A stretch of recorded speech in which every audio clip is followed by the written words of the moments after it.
Bueno, entonces vamos a tener stigma prima, o sea que ya estamos bastante avanzaditos en la 10ª lección, que fue la que dejamos cuando ustedes terminaron el curso de introducción, pues entonces ya nosotros vamos siguiendo ese mismo recorrido, pero ya obviamente ya más que introducción es profundización y además completar toda la gramática que queda faltando en el curso de introducción.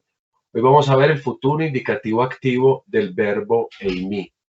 Y yo he dejado este tema hasta acá, que se podría haber hecho al principio, porque como ya hemos visto las terminaciones medias y pasivas, y además como nosotros ya hemos hecho el ejercicio de lo que llamamos los verbos deponentes, entonces como para no multiplicar y multiplicar cosas, se va a entender por qué he dejado el tema hasta este momento.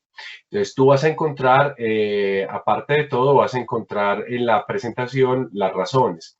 ¿Cómo vamos a construir el verbo eimi en futuro? Lo primero que hay que decir es que se trata de un verbo de tipo sigmático. O sea, es un verbo que después del tema le vamos a agregar, como ya lo hemos hecho hasta el tiempo de hoy, porque nada más hemos visto ese tipo de futuros, una sigma. Y aunque obviamente es un verbo con voz activa, eh, nosotros no vamos a colocar las terminaciones que corresponderían a la voz activa. Si te acuerdas del verbo en futuro, nosotros, por ejemplo, cuando poníamos a luo en futuro, después de liu agregábamos la sigma y quedaba liuso o liu6, es decir, todos los temas del presente con sus terminaciones, pero agregábamos entre tema y terminación una sigma, que era lo que conocemos como el sufijo del futuro, la sigma. Liu-so, liu-6, liu-6, liu-some, liu-sete, liu-susin, y etcétera, etcétera. Pero aquí con el verbo eimi nosotros no vamos a agregar eso, sino que con el verbo eimi lo que vamos a hacer nosotros es a agregar las terminaciones medio pasivas o, si queremos decirlo así, deponentes. O sea, es un verbo en todo el sentido deponente. Tiene un significado activo, pero su apariencia es la apariencia de la voz media y pasiva. Entonces, por eso, pues nos tenemos un poquito que tranquilizar en cuanto a la elaboración del tema, porque pues a la hora de la verdad no hay como una cosa así muy complicada. Entonces tenemos, como acabo de decir, un verbo deponente. La cuestión acá, que se hace un poquito más complicada, es la siguiente, y es cuál es el tema, porque como es un verbo tan irregular, pues el tema un poquito puede cambiar. Nosotros teníamos, por ejemplo, en presente, ei, mi, ei, y etcétera, etcétera. Pero ahora nosotros decimos, ¿y cuál es el tema de todo esto? ¿Es EI o qué es? Bueno, aquí va a haber una pequeña irregularidad, pero es lo único que va a suceder acá. Le vuelvo a repetir, es un verbo que al futuro se vuelve deponente, es decir, apariencia medio pasiva, o sea, con las terminaciones medio pasivas, pero con un significado del todo activo. Entonces yo quiero proponerte que hagamos el ejercicio de colocar la construcción de este verbo, que no nos sirve como paradigma porque es obviamente único, pero tenemos que aprendernos el verbo así como nos aparece acá. Entonces, lo primero que hacemos es colocar el tema. ¿Y cuál va a ser el tema durante toda la conjugación? Va a ser la epsilon. Como de eimi, nos va a quedar solo la epsilon. Luego de la epsilon, yo voy a agregar el sufijo temporal, es este, y después del sufijo temporal voy a agregar la terminación, que en este caso terminaría siendo el verbo esomai, es decir, yo seré o yo estoy siendo, porque recuerda que también se puede traducir de esa manera, yo seré, yo estoy siendo, o yo estaré, porque recuerden que también podemos traducirlo de esa manera, yo seré o yo estaré, esomai. No sé si es claro lo que estoy diciendo, Pipe, si alguna cosa tú me interrumpes. Tema, epsilon, sufijo temporal, sigma y la terminación omai. O sea que vamos a utilizar todas las terminaciones que ya venimos empleando a propósito de los verbos medio pasivos y de los verbos deponentes. De esa misma manera, entonces la segunda persona del singular va a tener el tema, el sufijo, y vamos a tener dos terminaciones, como lo hemos dicho. La que fue quedando con el tiempo, es decir, eta con iota suscrita. Entonces aquí tengo yo S. Otra terminación, es decir, me puedo encontrar con la terminación EI. Y aquí yo tengo entonces tú serás o estarás siendo, tú estarás. Con todo lo que significa, recuerda ese verbo, tú serás, tú estarás. Ese, ese. Mira que es exactamente todo lo que hemos visto hasta el momento. Eso, mai, ese, ese. No hay como ninguna peculiaridad así como más allá de que el tema es simplemente una epsilon. Somai, y dejamos el acento todavía ahí donde está, ese. Pero quiero que observes algo, hijo, porque en esomai, si te das cuenta, estamos hablando de una palabra trisilábica que termina, en este caso, por el diptongo ai. Para, digámoslo así, para cuestiones de la acentuación, vamos a decir que el diptongo ai, que por naturaleza es largo, para efectos de la acentuación lo vamos a dejar breve. Entonces, por eso yo puedo dejar el acento sobre la epsilon, quedándome así 3 sílabas. Esomai. Con S no hay ningún problema porque recuerda que los acentos en penúltima sílaba no tienen problema y sobre todo si son breves, S. Y ahora nos vamos nosotros a la tercera persona singular, es decir, a colocar el tema, a colocar el sufijo y atención porque aquí hay una pequeña variación. Yo no voy a colocar etai, sino que voy a colocar simplemente tai, sí, la vocal temática de la terminación. Esta es una peculiaridad de este verbo que prácticamente es de los más irregulares en la lengua griega. Estai, estai, estai, que significará o que traducirá él o ella será o estará. Él, ella será o estará. Pues no es algo realmente complejo, difícil. Es cuestión de habituarnos, de aplicar lo que ya sabemos a esas dos realidades. Un tema que es una simple epsilon y después un sufijo temporal sigma. De esa manera yo ya tengo prácticamente las tres personas singulares. La primera sería somai, considerando el diptongo ai como breve para cuestiones del acento, aunque ya sabemos que por naturaleza los diptongos son largos. Luego tendremos dos posibilidades para la segunda persona singular, esei o esei.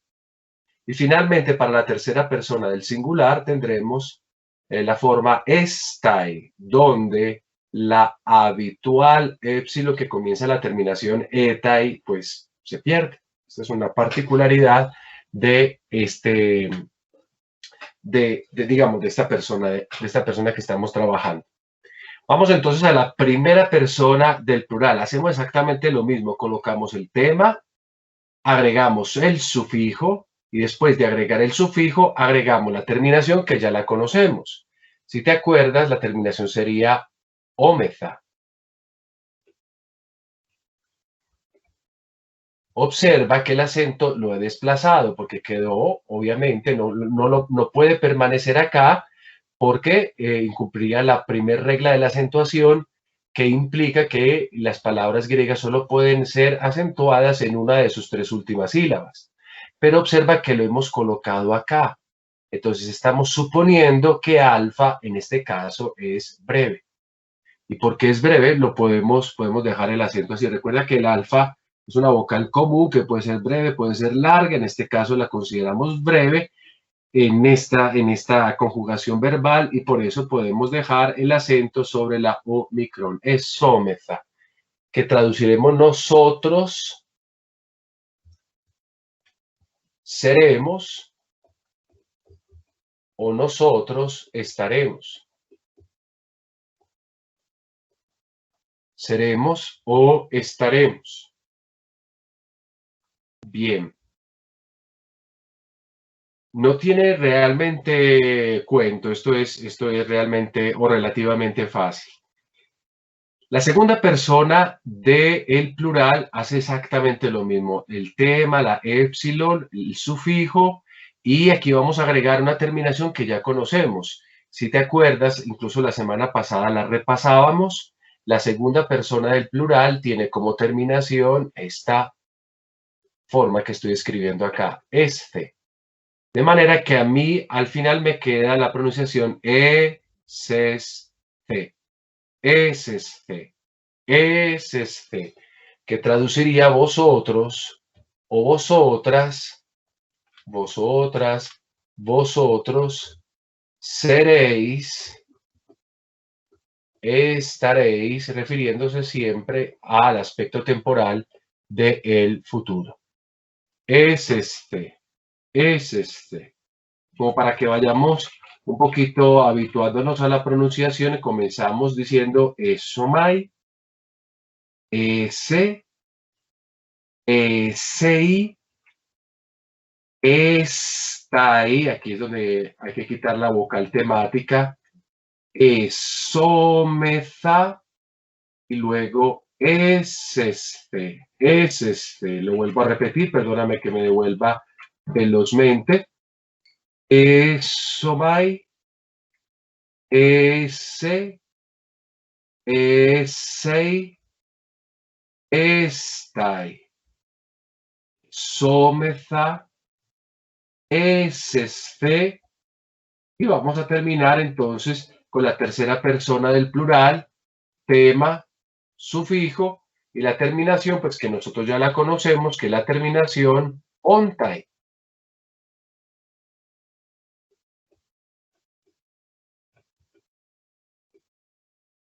Es aquí, ontai.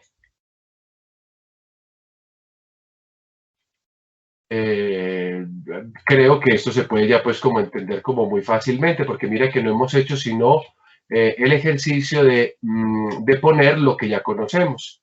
Y aquí traduciríamos ellos o ellas serán, estarán.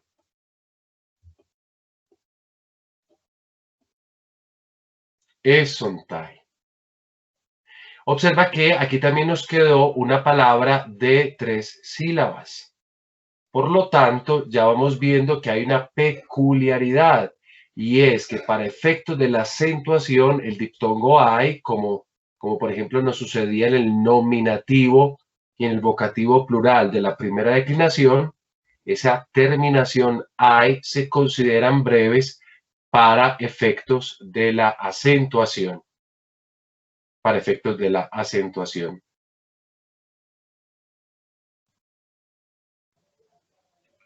Bien, voy a irme otra vez al principio de manera que podamos ir repasando las formas. La primera persona es esomai, yo seré, estaré. La segunda persona es ese o ese y tú serás, tú estarás. La tercera persona es estai, él o ella será, estará. La primera persona del plural es someza, nosotros seremos o estaremos. La segunda persona del plural es este, vosotras seréis o estaréis.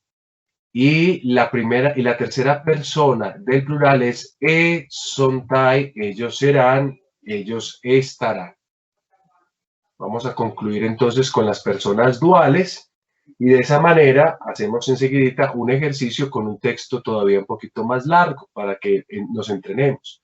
Bien, aquí tenemos de nuevo el tema, el sufijo, perdón, el tema, el sufijo, y ahora yo voy a agregar la terminación que ya la conocemos porque estamos agregando prácticamente pues, las terminaciones que ya nosotros conocemos del tema medio pasivo. Entonces aquí va a quedar la palabra esesthon.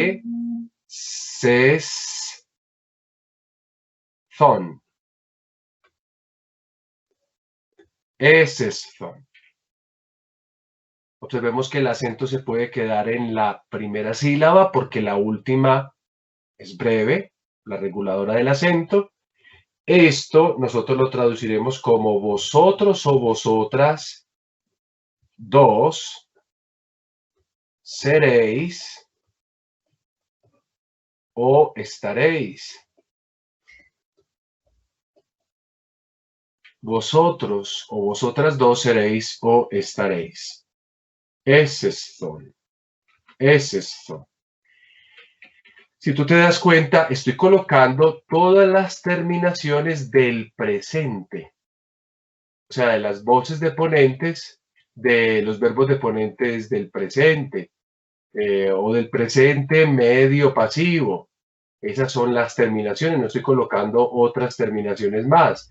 Esto lo que nos permite a nosotros es como ir intuyendo, cómo ir formando las estructuras, obviamente con una serie de terminaciones que ya conocemos, que son familiares y que pues no nos deben asustar, digámoslo así, porque al fin y al cabo son los mismos. Entonces, si son las terminaciones de las voces medio pasivas al presente, pues entonces nosotros tendremos que pensar que la tercera persona, en este caso dual, pues no va a tener sino que la misma terminación o la misma forma que estamos viendo nosotros en la segunda persona dual.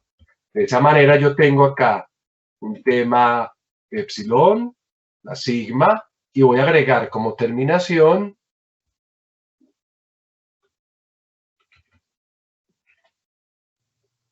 esthon. Esthon, o sea, la misma terminación, la misma forma anterior, que es bueno agregar entonces acá como un pequeño signo que nos recuerde que ambas formas son iguales. Entonces quedará ellos o ellas dos serán o estarán. Ellos o ellas dos serán o estarán. Las mismas dos formas. Entonces, como para concluir, recordemos, entonces yo aquí voy a colocar como una pequeña formulita abajo, la colocaré en otro color como para que se entiendan, para formar el tema de el futuro deponente, porque la formación es deponente, aunque es activo con formas medio pasivas del verbo en mí. Yo necesito un tema que ya lo conozco, más el sufijo temporal, es decir, sigma, más las terminaciones del presente indicativo, medio o pasivo. Esa es como la estructura a través de la cual se forma esto que yo te estoy proponiendo acá. No sé si tengas alguna duda, Pipe, o está claro así como vamos. Padre, yo solamente tengo una preguntita y es con respecto a la segunda terminación de la segunda persona singular. Vamos. Nosotros habíamos dicho que la terminación original era esa, ¿y cierto? Sí. Al principio, y que después evolucionó a eta con iota suscrita. De Ajá. pronto, padre, ahí ¿por qué tenemos en la segunda forma el ese y de pronto por qué no podría quedar es esa ahí? Sí, o sea, como por qué no quedó la terminación que debería haber quedado. Recuerda que decíamos originalmente que teníamos como terminación original, pues como tú estás diciendo, esto que es la terminación, o sea, nosotros tenemos oh my, y cuando llegamos a ¿cómo se dice? A la segunda persona, nosotros encontramos la terminación esa, y la voy a colocar aquí como a un ladito, como para que se entienda, ¿cierto? ¿Por qué hay dos? Hay dos porque son las dos que nosotros encontramos en los testimonios literarios. Entonces tenemos que tener, pueden aparecer incluso dentro de un mismo texto literario. Entonces ese uso como de una forma o de la otra nos da a nosotros a entender que ambas eran aceptadas, sobre todo cuando hablamos de alguna métrica, pues eso dependerá de cómo el autor utilice la métrica, porque obviamente la primera forma es más larga, essay, la segunda es más breve, essay, y eso significa pues que para el servicio de la, ¿cómo se dice?, de la métrica, pues uno escogerá lo largo o lo breve de acuerdo a lo que uno esté escribiendo. Pero ¿qué pasaba? Recuerda que el ejercicio que hacíamos la vez pasada era pensar, essay, va a desaparecer la sigma intervocálica, y como desaparece, yo tengo que hacer una contracción entre consonantes que son fuertes. Si tengo que hacer esa contracción, entonces lo que me va a quedar a mí a continuación es una epsilon que se me tiene que alargar porque vence la primera de dos vocales medio claras, vence la primera que esté en posición, o sea, en este caso la epsilon, en su forma larga, y obviamente la iota que me queda faltando la suscribo. Pero parecería que en la contracción, sobre todo en lo que se refiere a la segunda forma, no hubiese existido ese paso de alargar la primera vocal, sino todo lo contrario. Parece que lo que hubiera sucedido es que se hubiese considerado que como el diptongo ya es largo de por sí, pues lo dejaron así, sin tener que alargar la epsilon a una eta más larga. No sé si esto puede hacer claro, Pipe. Sí, padre, ya está muy bien. Yo le pago.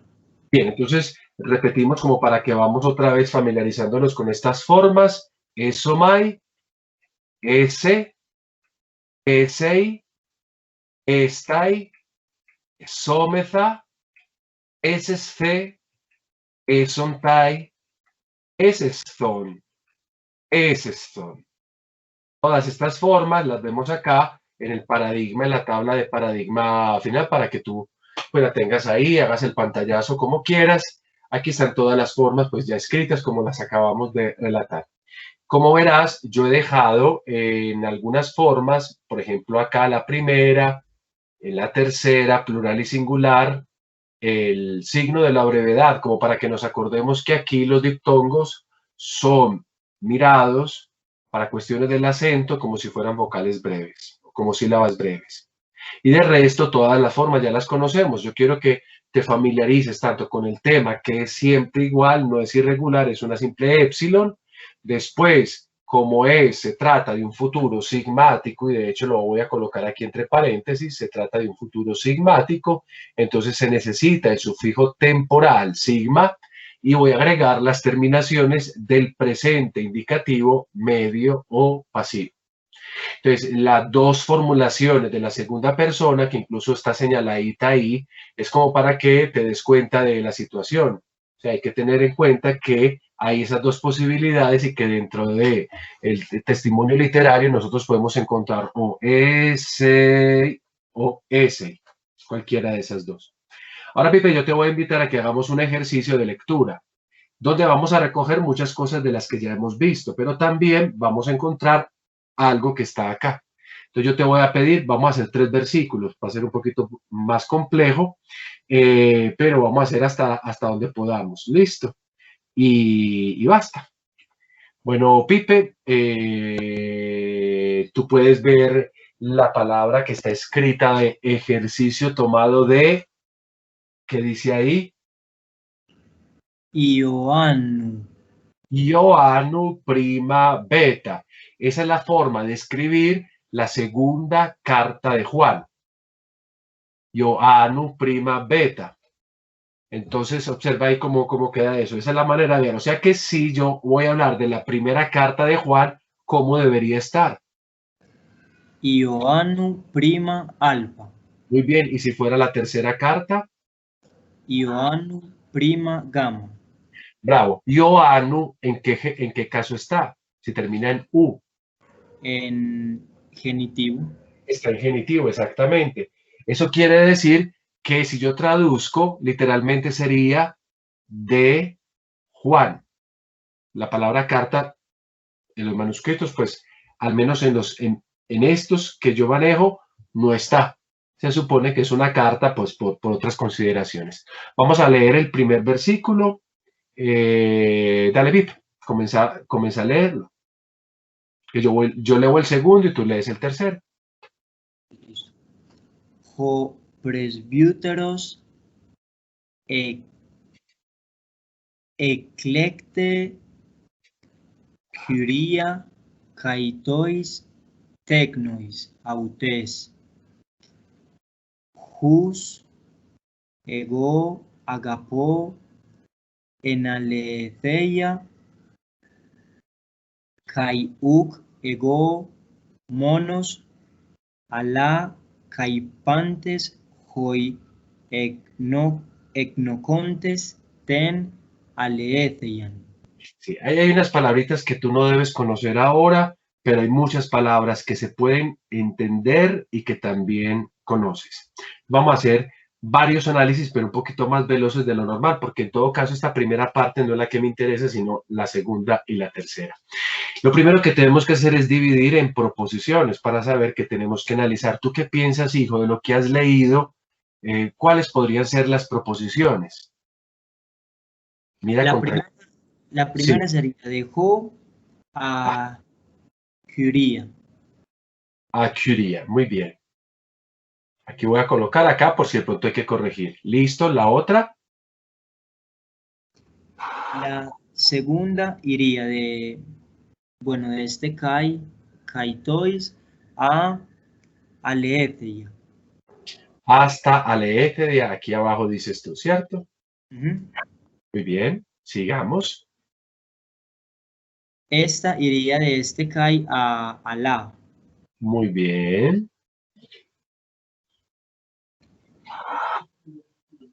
Y la otra de pantes a aletheia. Sí, vamos entonces nosotros a saber si sí o si no. Porque en todo caso, tú estás dividiendo y está bien por las conjunciones CAI, que pueden, recuerda, separar proposiciones, pero también CAI podría separar como partes de una lista. Vamos a analizar. Si yo te digo que la primera proposición va hasta autes, vamos a analizar por qué. Digamos acá, hijo, que tratemos de buscar el verbo. ¿Habrá un verbo por acá? En esa primera proposición.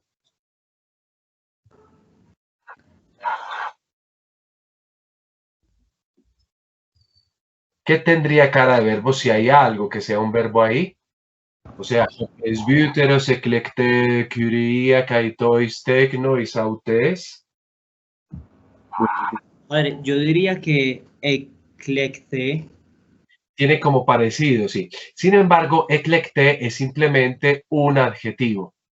Entonces vamos a tener una proposición bien simpática que nosotros ya las conocemos. Las proposiciones que no tienen verbo y que son una proposición, las llamamos generalmente, tienen un nombre. El verbo está tácito. Vamos a traducir.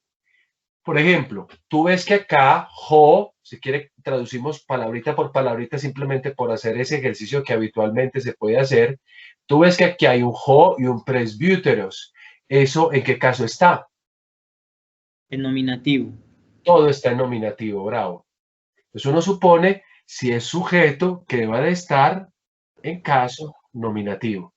En cambio, cuando yo veo acá, por ejemplo, la palabra curia, tú has conocido la palabra curios, pero aquí estás conociendo la versión femenina de curios, termina en alfa pura. Recuerda que el alfa pura está precedida por una iota, una epsilon o una rho. Entonces, curia, en este caso, está en primera declinación. ¿Cómo traducirías tu curia?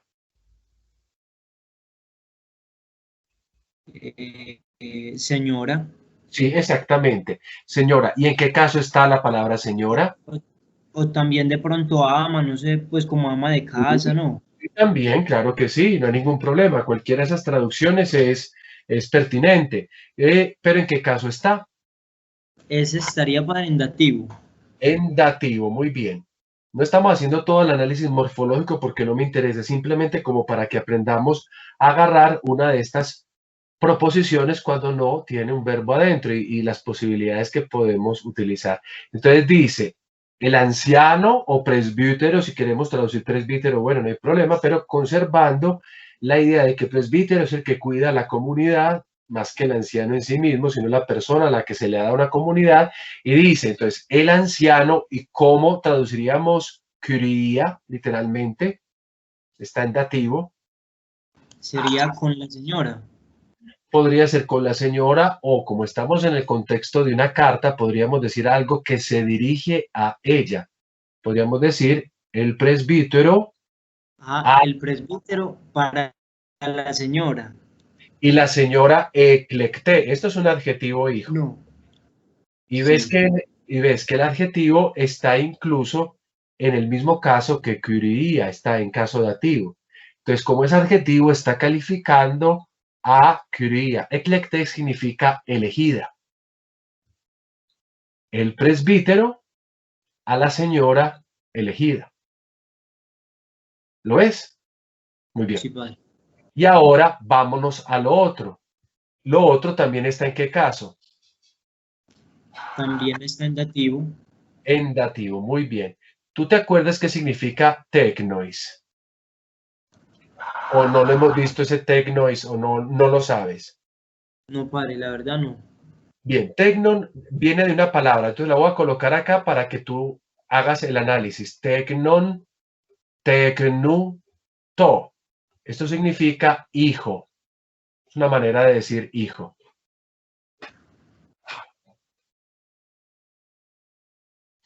Entonces, si está en dativo, porque mira que termina ois, ois, eso significará entonces que, ¿cómo traduciremos hasta ahí? Entonces sería el presbítero a la señora elegida y al hijo de ella. Atención porque es ois, tec, nois. No Bueno. podemos. Entonces sería y a los hijos de ella. Exactamente, tú ya traduciste incluso mira que es una proposición sin verbo y funciona perfectamente. Yo podría meter algún verbo por ahí como para que la frase quede tranquilamente. Yo dirijo esta carta, o sea, el presbítero dirige o se dirige a la señora elegida y a los hijos de ellos. O sea, hay un verbo tácito que se tiene que suponer. Entonces, como la proposición no tiene ese verbo, pues entonces nosotros llamamos a generalmente llamamos a estas proposiciones proposiciones nominales, es decir, que carecen de un verbo, pero que suponen un verbo. Bueno, la verdad el término exacto es otro, pero como no hemos llegado a esa parte de la sintaxis y nada más tenemos hasta el momento la colección de proposiciones nominales, entonces yo por el momento digo proposición nominal, pero la verdad que está ocurriendo es otra cosa más, pero lo veremos después.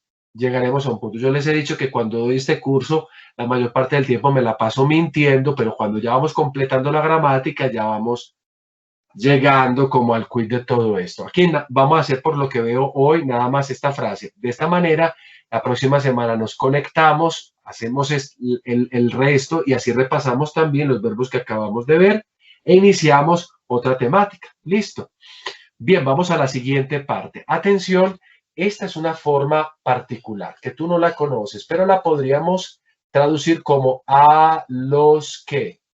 Si tú ves, aquí hay una terminación que sí conocemos. Esto que si fuera un sustantivo, si fuera un artículo, esa terminación, ¿a qué caso se referiría?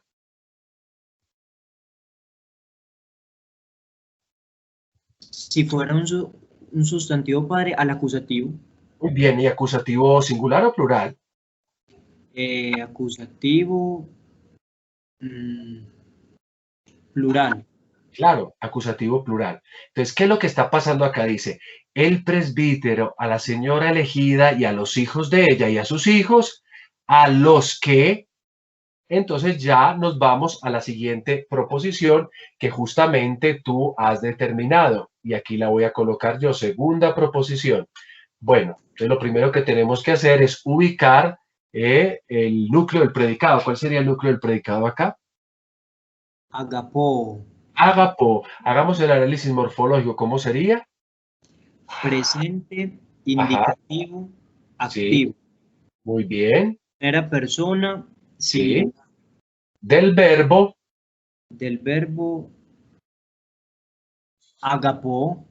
No, mira, no, el verbo es, Sería, es un verbo contracto, pero es normal olvidarse sí, esas. agapá, Sí. agapá. De hecho, ese acento circunflejo al final, un poco como que nos dice, ahí pudo haber existido una contracción. Agapao. Ego, ¿qué es? Ego es un pronombre. Es un pronombre. Y entonces, ¿cómo funciona acá? Sintácticamente hablando, ¿qué debería ser? Entonces debería también coincidir con el verbo. En este caso, en, bueno, sería nominativo, Ujú. eh, también primera persona singular. Claro, entonces ese sintácticamente hablando, ¿qué sería? El verbo, ¿qué es lo que significa? ¿Qué es lo que traduce? Amo, Y entonces el pronombre significaría yo, yo. Entonces, a los que yo amo, ¿y cómo termina lo otro? en aletheia, ¿Te acuerdas qué significa aletheia? Aletheia. verdad. Exacto. A los que yo amo en verdad. Mira cómo vamos acá. Ya tenemos una frase que ha dependido de lo otro. El presbítero, a la señora elegida y a sus hijos, a quienes yo amo en verdad. Vamos a continuar con la segunda frase que tú me dices son dos, o sea, caiuque gomo nos alá, caipantes, hoi, egnocotes, ten, alefeia. Realmente se trata de una misma proposición, no hay dos proposiciones acá. Y ya te voy a decir por qué. Porque este alacai está funcionando como una adversativa, pero inclusiva, es decir, sino también, sino también. Alá significa pero también la puedo traducir como una especie de sino también. Y entonces aquí la tenemos, sino también, ¿cierto? A ver, vamos a traducir. Vamos a buscar un verbo que tiene cara de verbo acá.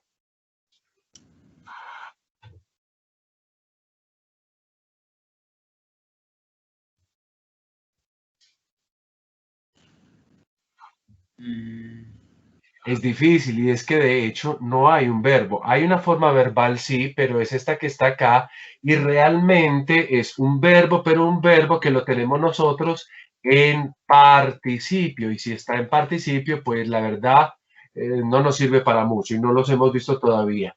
Entonces, como está en participio, vamos a ir palabra por palabra. Cuando no encontramos un verbo, nos toca ir palabra por palabra, identificando sobre todo los casos. Eso fue lo que nos pasó al principio. Viste que al principio no había verbo, hay un verbo que se supone, nos tocó ir palabra por palabra, haciendo mucho caso a los casos. ¿Ok?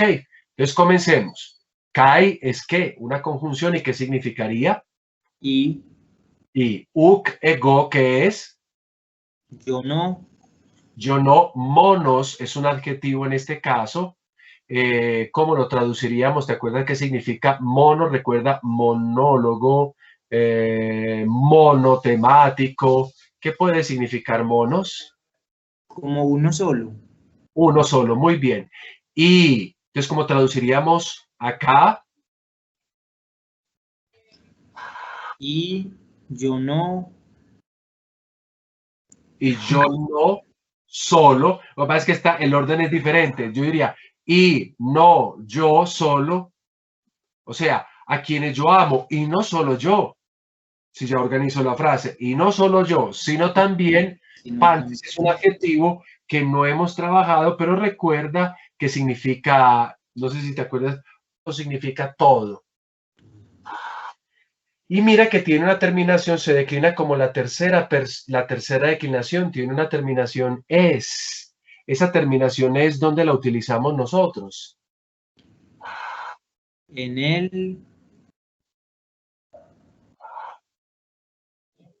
En el genitivo. No. No, esa la utilizamos en el nominativo. En el genitivo utilizamos os.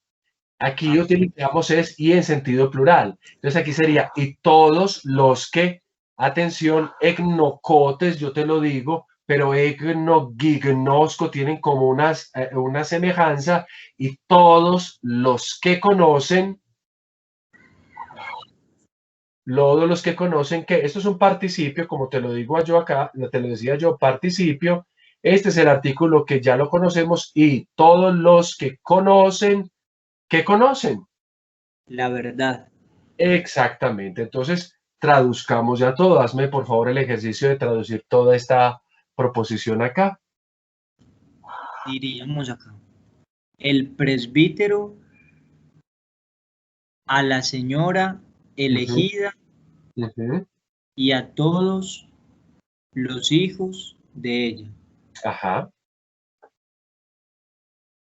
a los que yo amo en Sí, verdad, sí, y no solo yo, sí. sino Ujú. también todos los que conocen la verdad.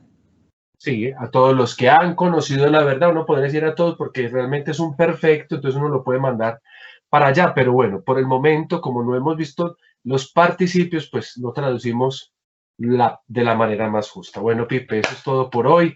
Yo te agradezco este ratico que ya has estado presente, y ya la próxima semana nosotros con los demás compañeros, cuando hayan ya estudiado esta lección, haremos el ejercicio del verso 2, del verso 3, para conectarnos inmediatamente a un tema de sintaxis, que es la sintaxis del sujeto. Vamos a afrontar por fin ese tema para ella, como terminando la 10ª lección y pasando a otras cosas.